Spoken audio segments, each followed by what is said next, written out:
기도를 드리려 할 때 우리의 마음이 그대로 하나님께 향하면 좋겠지만 현실에서는 여러 생각과 감정이 뒤섞여 기도의 흐름이 막힐 때가 많습니다.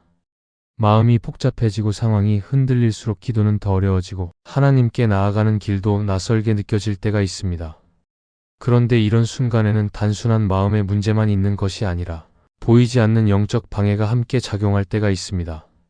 사탄은 우리의 기도를 약하게 만들려고 끊임없이 흔들고 작은 틈을 이용해 하나님과의 만남을 흐리게 하려고 합니다. 그래서 평소에는 아무렇지 않게 지나가던 상황도 기도하려는 순간 갑자기 무겁게 느껴지고 마음이 예민해지며 하나님 앞에 집중하지 못하는 시간이 찾아옵니다. 특히 사탄은 우리의 마음을 교묘하게 흔들고 신앙을 바로 보지 못하게 만들며 기도의 본질을 흐리는 일을 반복합니다. 그래서 마음은 하나님을 향하고 싶은데 감정이 따라오지 않고 기도하려는 결단은 있는데 막상 기도 자리에 서면 마음이 공허할 때가 생기는 것입니다. 이런 영적 싸움을 분별하지 못하면 기도는 점점 짧아지고 마음은 점점 지쳐가고 결국 하나님과의 관계도 약해지는 결과가 찾아올 수 있습니다. 그래서 오늘은 사탄이 우리의 기도를 무력화시키기 위해 사용하는 전략들을 살펴보며 하나님께서 주시는 은혜 안에서 어떻게 기도의 자리를 지키고 다시 세울 수 있는지를 나누고자 합니다. 첫째, 사탄은 감탄과 감동만을 신앙이라고 착각하게 합니다. 우리는 말씀을 들을 때 마음이 뜨거워지고 찬양을 부를 때 눈물이 흐르고 은혜로운 순간을 경험할 때 큰 감동을 느끼곤 합니다. 이런 순간은 분명 귀한 은혜이고 하나님께서 우리의 마음을 만지시는 시간일 수 있습니다. 그러나 사탄은 이 은혜로운 순간만을 신앙의 중심이라고 착각하게 만들어 감동이 없으면 신앙도 없는 것처럼 느끼게 하며 마음의 뜨거움이 사라지면 기도할 이유도 사라진 것처럼 느끼게 하려고 합니다. 그래서 감정이 평온할 때는 기도가 약해지고 마음이 움직이지 않으면 하나님과의 관계도 멀어진 것처럼 오해하게 되는 경우가 생기곤 합니다. 이런 착각이 무서운 이유는 감탄이나 감동이 없으면 신앙이 흔들린다는 결론으로 이어지기 때문입니다. 사탄은 감동이 없으면 은혜도 없다고 속삭이고 감탄이 없으면 하나님께서 내 삶에서 일하고 계시지 않는 것처럼 마음을 흔듭니다. 그래서 자연스럽게 감정의 파도에 따라 기도의 방향이 흔들리고 말씀을 대하는 태도도 안정되지 못하게 됩니다. 하지만 하나님과의 관계는 감정의 높고 낮음에 의해 움직이는 것이 아니며 신앙의 힘은 감탄이나 감동에만 의지하지 않습니다. 하나님께서는 우리의 마음이 고요할 때도 일하시고 감정이 평범해 보일 때도 은혜를 주고 계십니다. 기도는 감정이 충만할 때만 드리는 행동이 아니라 마음이 흔들리고 무뎌질 때에도 하나님을 바라보기 위해 드리는 믿음의 선택입니다. 또한 사탄은 감탄만 추구하는 신앙이 깊어지지 못하게 공격합니다. 감동이 중요하다고 느낄수록 일상의 작은 순종은 가볍게 보이고 조용한 묵상이나 꾸준한 기도는 힘이 없는 것처럼 느껴집니다.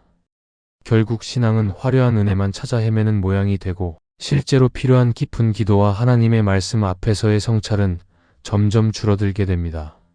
하나님을 향한 신앙의 길은 매일매일 쌓여가는 작고 짧은 기도 속에서 세워지는 것이며 감탄의 순간보다 꾸준한 걸음이 훨씬 중요한데 사탄은 이를 흐리게 만들어 신앙을 얕게 만들고자 합니다.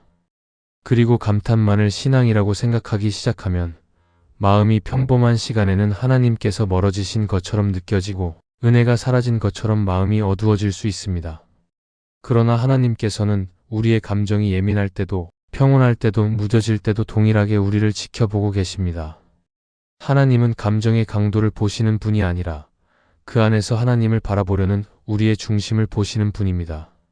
그래서 감정이 조용한 날에도 하나님께서는 우리와 함께 계시고 우리의 작은 기도 속에서도 마음을 붙들어주고 계십니다. 사탄이 감탄을 신앙이라고 착각하게 만들려 할 때 우리는 감정보다 하나님께 시선을 두어야 합니다.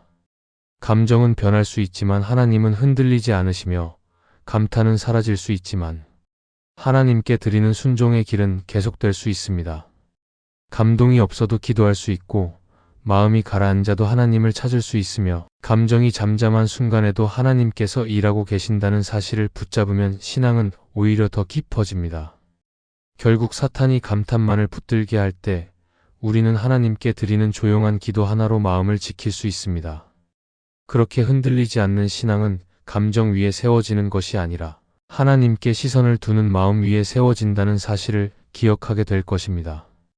둘째, 사탄은 마음의 상처를 확대해 기도 제목을 왜곡합니다. 사람은 누구나 마음의 상처를 경험하며 살아가고 작은 상처라도 시간이 지나면 생각보다 깊게 자리 잡을 때가 있습니다. 특히 관계에서 겪는 말이나 행동은 마음에 오래 남고 상황이 반복되면 상처가 점점 커져 마음의 흐름 전체를 흔드는 경우도 있습니다. 그런데 사탄은 이 상처를 단순한 감정의 아픔으로 남기지 않고 하나님 앞에서 드려야 할 기도를 흐리게 만드는 도구로 사용하려 합니다. 상처가 마음속에서 커지면 하나님께 올려야 할 기도 제목이 왜곡되기 시작하고 기도하려는 마음 대신 억울함과 서운함만 커져 기도의 방향이 흔들리기도 합니다. 그래서 우리는 마음의 상처가 깊어질 때 더욱 분별하며 하나님을 바라보아야 합니다. 사탄이 상처를 확대하는 방법은 매우 교묘합니다. 처음에는 단순히 기억만 떠오르게 하고 이어서 그 기억 속 감정을 다시 느끼게 하며 결국 그 감정을 통해 하나님께 나아가는 길까지 흔들려고 합니다.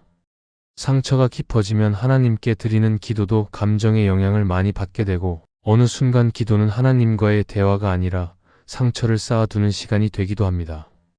기도 자리에서 상처가 먼저 떠오르면 하나님을 바라보기보다 사람을 떠올리게 되고 하나님의 뜻을 구하기보다 내가 느낀 감정에만 집중하게 되기 때문입니다.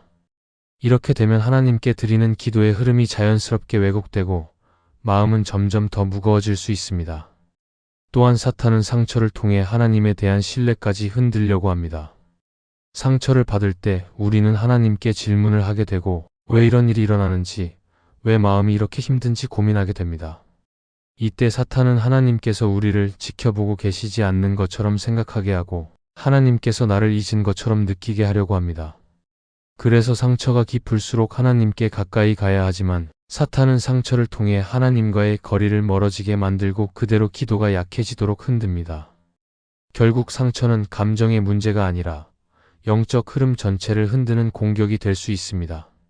이뿐 아니라 상처는 기도 제목을 왜곡하여 하나님께 드려야 할 마음의 방향을 잃게 만들기도 합니다. 원래는 하나님께 의지하고 싶은 마음이 있었는데 상처가 깊어지면 감정의 무게가 더 커지고 하나님께 드리는 기도조차 사람을 향하거나 상황을 향하게 흘러갈 때가 있습니다. 하나님께 맡겨야 할 마음을 붙잡고 있는 동안 기도는 깊어지지 못하고 오히려 기도 시간이 더 고통스럽게 느껴지기도 합니다. 그래서 상처가 있는 상태에서는 기도를 드리는 것이 더욱 어렵게 느껴지며 사탄은 이 틈을 놓치지 않고 기도 자체를 멀어지게 만듭니다. 그러나 하나님께서는 우리의 상처를 모른 척하지 않으십니다. 상처 속에 있는 마음을 아시고 그 마음이 하나님께 다가가기를 바라시며 상처를 통해 더 깊은 위로와 은혜를 주시는 분입니다. 그래서 상처가 있을 때 기도를 포기하면 사탄의 전략에 그대로 넘어가게 되고 상처가 깊어질수록 하나님께 더 가까이 가려는 결단이 필요합니다. 상처는 우리가 지키고 있는 것이 아니라 하나님께 맡겨야 치유되는 것이며 하나님께 맡기는 순간 상처가 기도의 방해가 아니라 은혜로 바뀌는 길이 열립니다. 결국 사탄은 상처를 확대하여 기도를 멀어지게 만들려고 하지만 하나님께서는 상처를 통해 오히려 기도의 길을 다시 열어주십니다. 상처를 붙잡고 있으면 기도가 흐려지지만 상처를 하나님께 맡기면 하나님께서 우리의 마음을 붙들어 주시고 기도의 방향을 바로 세워주십니다. 그래서 상처가 깊을수록 하나님께 마음을 열고 상처 속에서 하나님이 주실 위로와 평안을 기다리면 그 자리가 하나님께서 새로운 은혜를 시작하시는 시간이 될 것입니다. 셋째, 사탄은 기도에도 소용없다는 생각을 반복하게 합니다. 기도는 하나님과의 가장 깊은 만남이며 신앙의 중심을 지켜주는 은혜의 자리인데 사탄은 이 기도를 약하게 만들기 위해 우리가 기도해도 변화가 없다는 생각을 계속 마음에 심으려고 합니다. 그래서 기도를 시작하려 할 때마다 마음속에서 작은 속삭임이 들리고 응답이 늦어질 때마다 기도할 이유가 흐려지며 마음이 지쳐있을 때는 기도 자체가 무의미하게 느껴지기도 합니다. 이런 생각이 반복되면 기도하려는 마음은 점점 약해지고 결국 기도는 입술에만 머무는 모습이 되기 쉽습니다. 사탄은 바로 이 지점에서 하나님과의 관계를 흐리게 만들고 기도의 능력을 약하게 하려고 끊임없이 방해합니다. 사탄은 우리의 현실과 감정을 사용해 기도가 소용없다고 느끼게 합니다. 예를 들어 기도하고 난 후에도 상황이 그대로일 때 우리는 마음속 깊은 곳에서 불안함을 느끼고 이런 감정의 무게를 사탄은 더 크게 부풀립니다. 그래서 마음은 하나님을 향하고 싶지만 기도할 의지가 줄어들고 결국 기도는 점점 멀어지게 됩니다.